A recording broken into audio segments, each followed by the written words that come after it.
biyya tana Canada yeroo duraatiif biyyi faranjii ani yeroo duraatii dhufe I think Hoolaanditti aanee kana na fakkaata 2004 dhufe British Columbia. San booda I think I told you this story many times 2005 nama tokko biyya tanaa isin beekun ture hoggaan dargaggoo jaarra jennee sochoonu tokko 2005 in dhufe for Christmas break hoggaan dhufe garbii tokko qofaan arge baana isaa dullacha wajjin achirraa kaanee I've been coming here every year last 4 years I think magaalaan yeroo afurtii deddeebi'e tana qofa na fakkaatti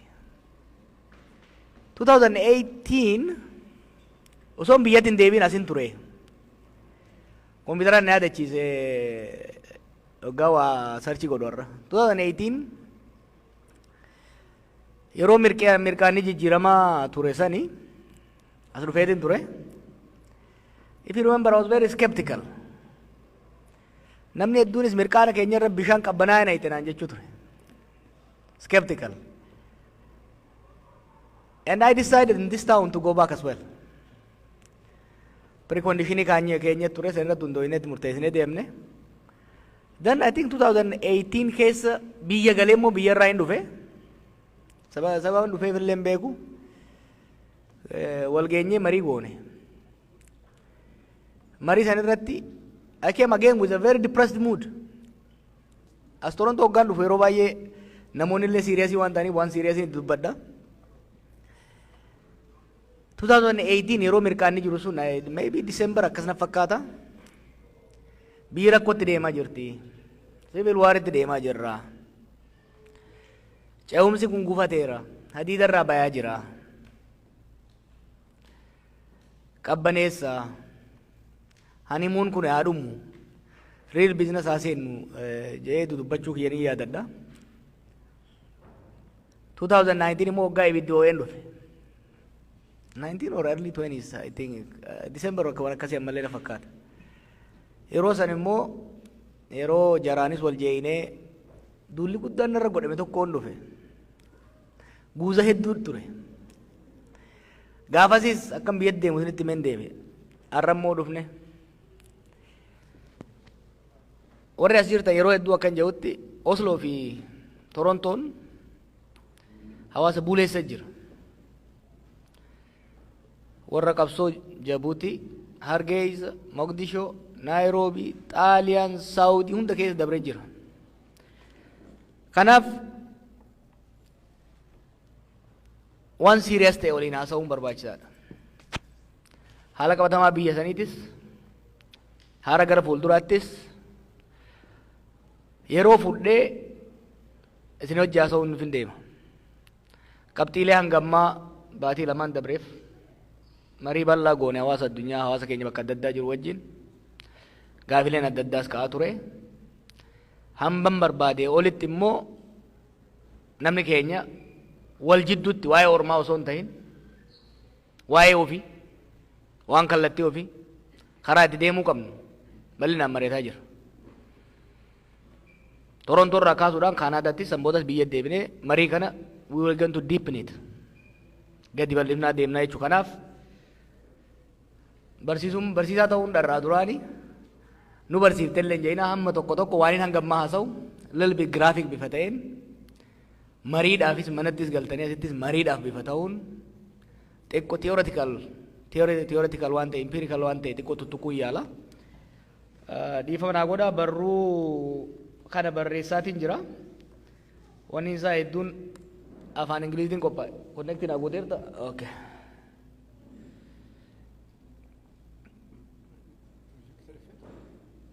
is it working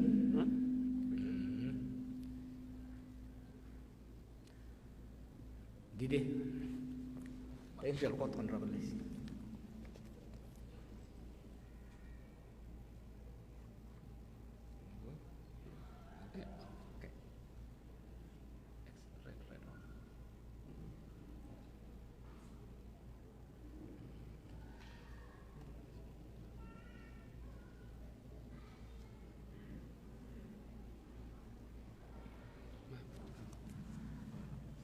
Manni dhabe ita nama dullomsa. Komputer solaalii fakkaatti. Probably we should restart it. restart guna mo. Sound effect. Can I just? Sound effect. Okay. Probably will restart. يخبيه الرابط بدنا أتكرر به حتى أعمل سيلة زيادة ما سري سليم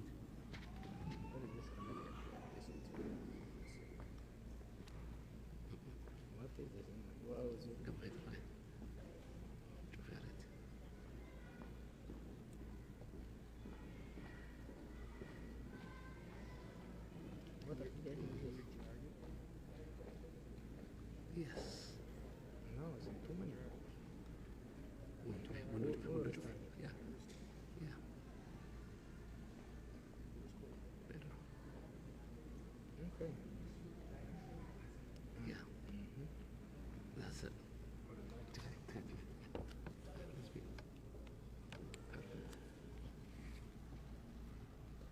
Good. Yeah.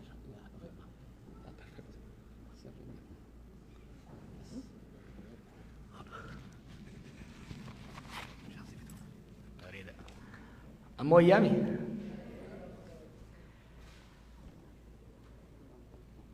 Qabsoon amma beekuudhaaf qolalaalu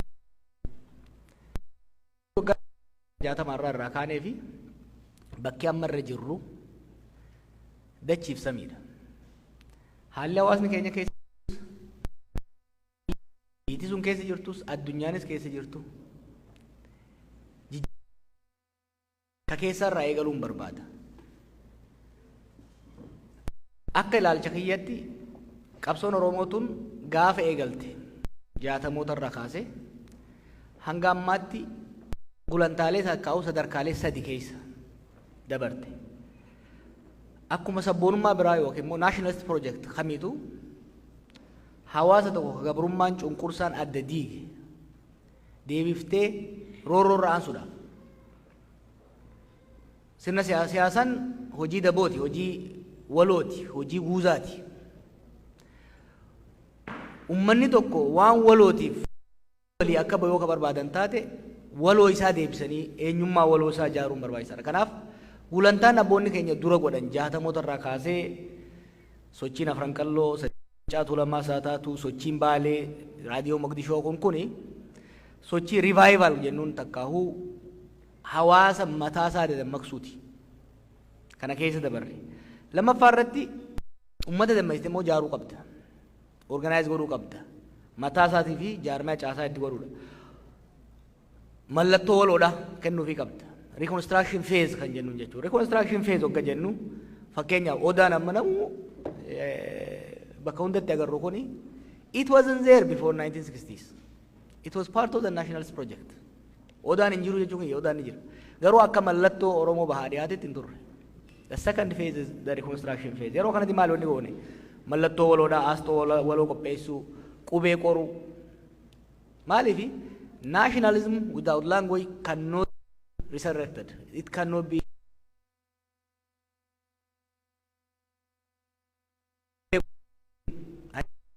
rashaffaa dalagaa turan sun jaarmaa siyaasaa Oromoo paan Oromoo barruuleen barii barasan keessa in the 70s waan mataa dammaysee gadi jaarre san booda wanni dhufe maali? Oromiyaa gadi dhaabuu dhufe. Nationalism hoggaa jennu takka qabsoo sabboonummaa hoggaa jennu sabaa fi daangaa isaa walirratti tokko godhanii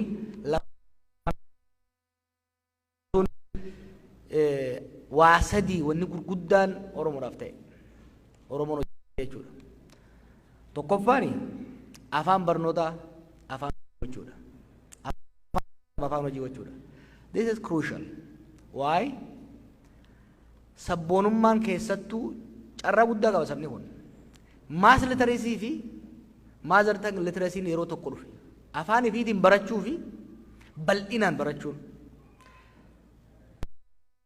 Jeetiin malee daataa isaa yoo ilaaltan sagaltamoonni yeroo lakkoofsa nama baratu hedduu itti dabalee fi dhibbantaan isaa itti dabalee fi kan baratu kun immoo jalqaba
tokko tokko yoo ta'e malee 80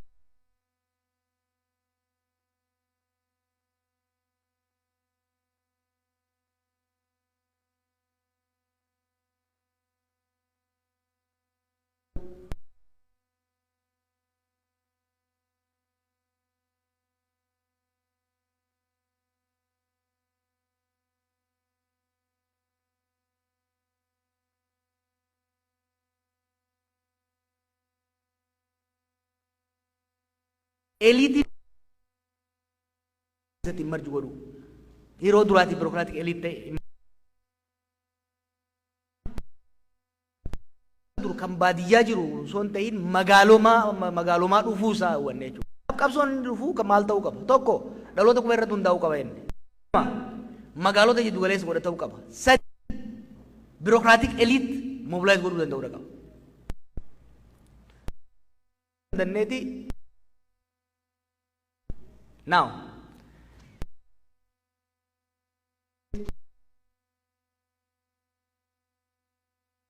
qabsoota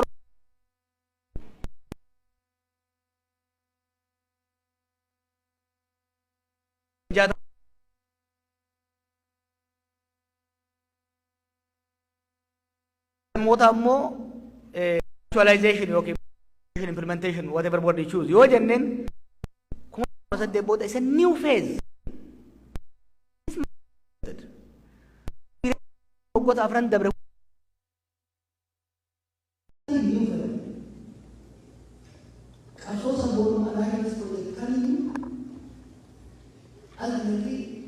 state power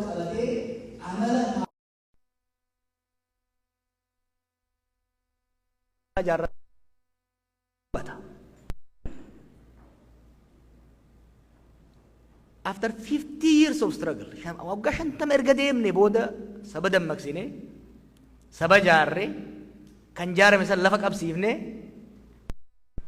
aangootti bahuu dandeessu sochiin Oromoo kun jechuudha. Aangootti bahuun qabsoon qofa miti. Afrikaa keessatti Eeshiyaa keessatti qabsoon bilisummaa hedduu godhame.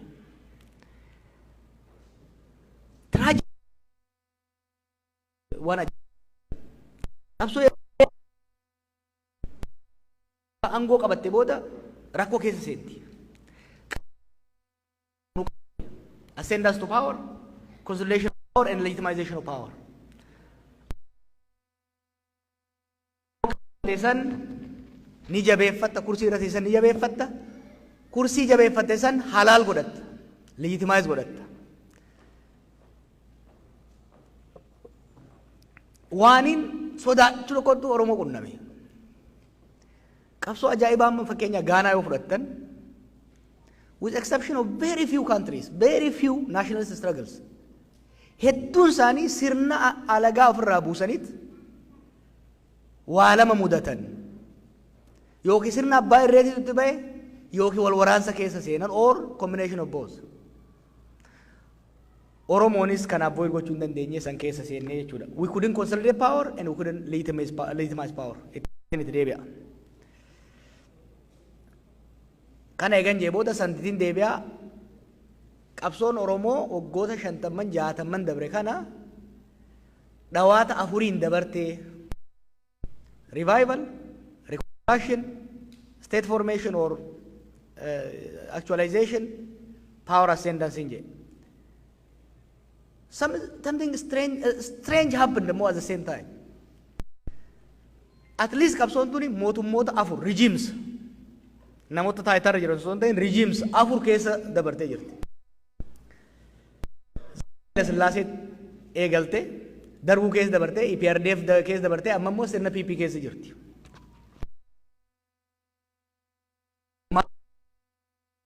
What continued?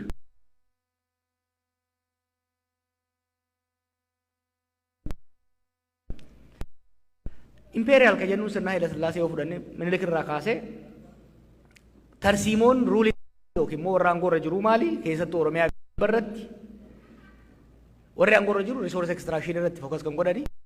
Tarsiimoon isaan itti fayyadamaa it was direct rule. Sirna nafxanyaa ka jennuun sun ka hanga gandaatti gibiraas guuruudhaaf risoorsii guuruu kana kallattiidhaan ruling classes sun namoota isaaniin wal fakkaatan erguudhaan extract godhu turan. Direct dargii yoo fudhatte it was semi direct. Zabana dargii akka duritti osoo hin ta'in hamma tokko Oromoonis birokraasii keessa bulchiinsa gargadii keessa seenuu eegale jechuudha. Still direct but not so. Zabana EPRDF moo gadhuufnu indirect. Zabana Haile Sillaasee more of French model hordofuu ture state'ni. Zabana EPRDF zabana Mallasaa immoo British model indirect model eegale jechuudha. Zabana direct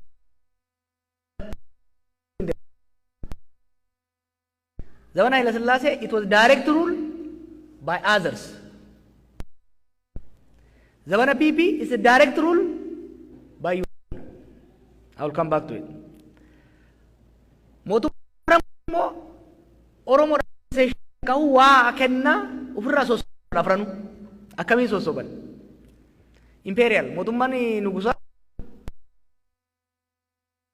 Xaaliyaan booda eegataa Oromoon xiqqoo dadammaqee fincilee itti agarsiifatee booda state modernization keessatti eliitii Oromoo ilmaan namoota Oromoo jajjaboo barsiisuu, waraanatti galchuu, birookiraasiitti galchuu, assimileet gochuu, amaareessuudhaan ofitti qabachuu irratti hojjete jechuudha. Elite cooptation was the concession. Maaliif Oromoo keessaa warra mataa ta'e yoon qabadhe mass revolt ture. Haga qabee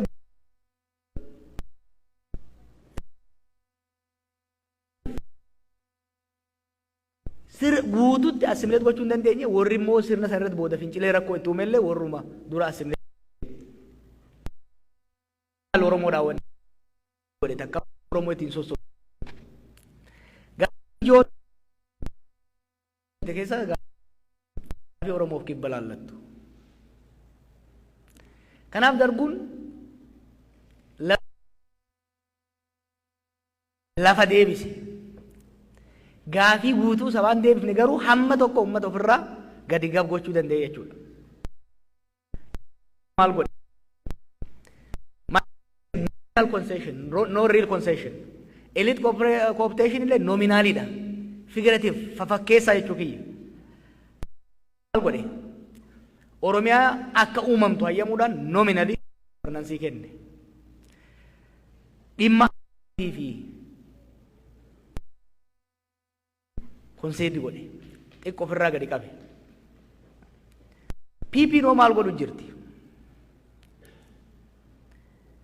PP direct rule through our own jedheetiin jira. Jalla kan jee nama lolchisu tokko. If duuba deebitee zamana Haile Sillaaseen hordofti. Elite cooptation irratti focus gooti. Qabeenyaa fi aangoo eliitiidhaaf raabsuu irratti fuulleffattee jechuudha. Strategiin isaanii hoo concession strategy isaanii agarsiisa repressive strategiin isaanii hoo maal ture? Kan zamana Haile Sillaasee Haile Sillaasee theory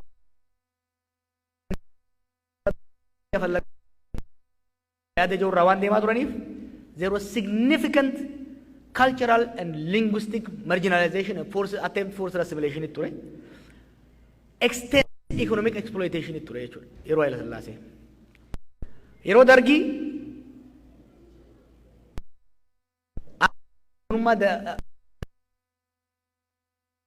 ture irra caala Dargiin kan adda isa godhu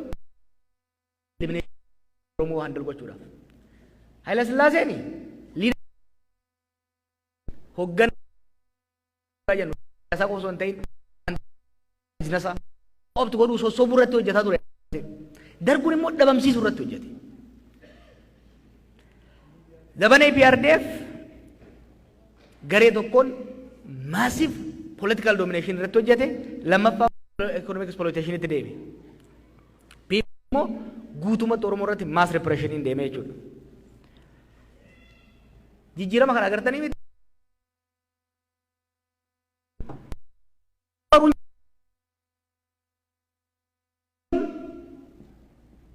Teeta Itoophiyaatii fi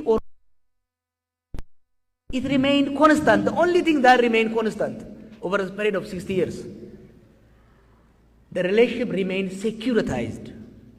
Maal jechuudha? Zamana Haile Sillaasee nama gammadaa jedhamu tokko yoo fudhattan, yoo Rabbi umurii isaa dheeressee waggaa 90 jiraate. Teetiin Itoophiyaa tan zamana Haile Sillaasee gammadaa akka diinatti ilaalte. Tan Darguus akka diinatti ilaalti. Ka EPRDFis akka diinatti ilaalti. TPPis akka diinatti ilaalti. Teestii godhuu dandeessa waan kana. Bakka wayii waajjira mootummaa federaalaa bakka tokko godhattanii namicha gammadaa jedhamu galaalu sistamni ri'aaktiin akka itti godhu baay'een jijjiiramne. Zamana Haile Sillaasee akka gadi galootti akka farraatti ilaalama. Zamana Dargu akka sargootti ilaalama. Zamana EPRDF akka shororkeessaatti ilaalama. Amma immoo akka shaneetti ilaalama. Isallee give state Itoophiyaa qofa miti kan Oromoo akka diinatti ilaaltu. Oromoo akka nama gammadaa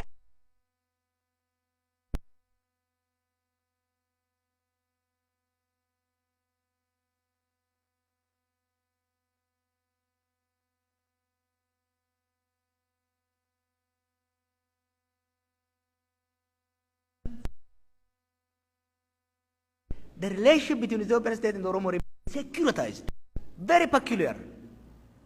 Particularly is peculiar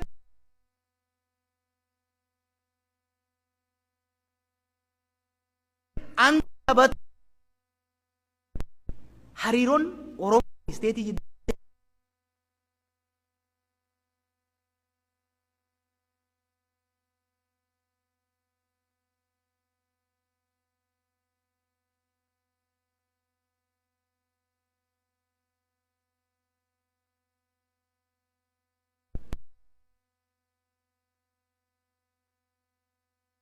Nei dhuunfate dhiibee sirna alagaa buusee nama ofii sirna ofii kan jedhu irra kaa'e. Waa'ee aangoo qabatee waa lama dadhabeen isin hin jedhe. Konsuleet gochuus hin dandeenye, liitimaayis gochuus hin dandeenye. Konsuleet gara lamaan gochuu danda'a sirni tokko. Tokko humnaan gadi cabsee siree akkan sochoone abbaa siree irraatu hunda kabalee booksiin dha'ee firraa jabeeffachuu danda'a. Yookiin immoo nu geessii itilleen turii jedhee waliin gahee deemuu danda'a. Sanillee konsuleet gochuu hin dandeenye amma sirni jiru. Liitimaayizeeshiniis hin dandeenye haawo. Liitimaayizeeshiniis gara lamaan argachuu danda'a sirni tokko. Yookiin nama sana yookiin immoo sirna sanii yookiin immoo paartii sanii ol humni biraan jiru olaantummaa siyaasaa guddina diinagdeef security qabaachuudhaan hunda calgochuudhaan liitimaasii argachuu danda'a. Yookiin immoo sirna dimokiraasiitiin filamee liitimaasii argachuu danda'a. Sirni ammaa kun pay attention to this because this is really crucial. Sirni ammaa kun sirna abbaa irraa cimaas ta'uu hin dandeenye. Dimokiraasii illee ce'uu hin dandeenye. Why? Maaliif jennee oggalaalle jijjiiramni dhufe 2018 kuni it is a result of mass movement. Sochii ummataatiin ka dhufe. Sochii ummataa jaarmaya siyaasaa baay'ee xiqqaa ta'e keessaan dhufe. Sochiin ummataa immoo uumama isaatiin sirna ni kuffisa, sirna ni jijjiira harka. Angoo garuu qabatee deemuu hin danda'u. Itoophiyaa qofatti miti, Oromiyaa qofatti miti, Suudaan laala waan ta'aa jiru. Suudaan haga tokko nuun inspire ta'an. Suudaanis Ijiptis hamma tokko keessatti warri Suudaan nuun inspire ta'an. Sochii ajaa'ibaa godhanii sirna Bashir nufirraa kuffisan. Waggaa lamatti deebi'anii harka militariitti deebi'an. Maas muuvimentiin poolitikaa jaarmaa pooletikaatiin hoogganamuu dhabuun paawar uumaa sirna abbaa irratti deebi'an. Muuvimentiin sun gara lamaani. Tokkoffaa ofii aangoon qabatu. Lammaffaa warra aangoo qabatu san immoo eemaruudhaaf. Eemaruu qofaaf miti. Faawundeeshin illee ta'uu hin dandeenye. Diteelii keessan seenuu barreeffama. Lammaffaa Oromoon amanuu qaba. 2018 akka jaarmaatti qofa osoo hin ta'in saayikooloojikaalii osoo hin qophaa'in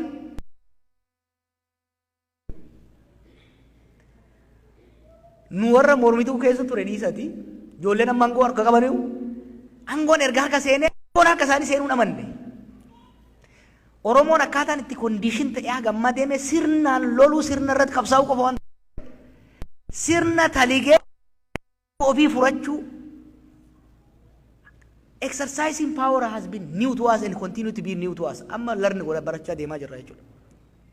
The fact that power is new to us.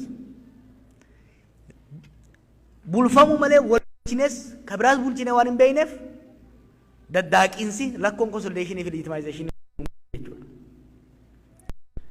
Kabiraa extremely high expectation without sufficient preparation.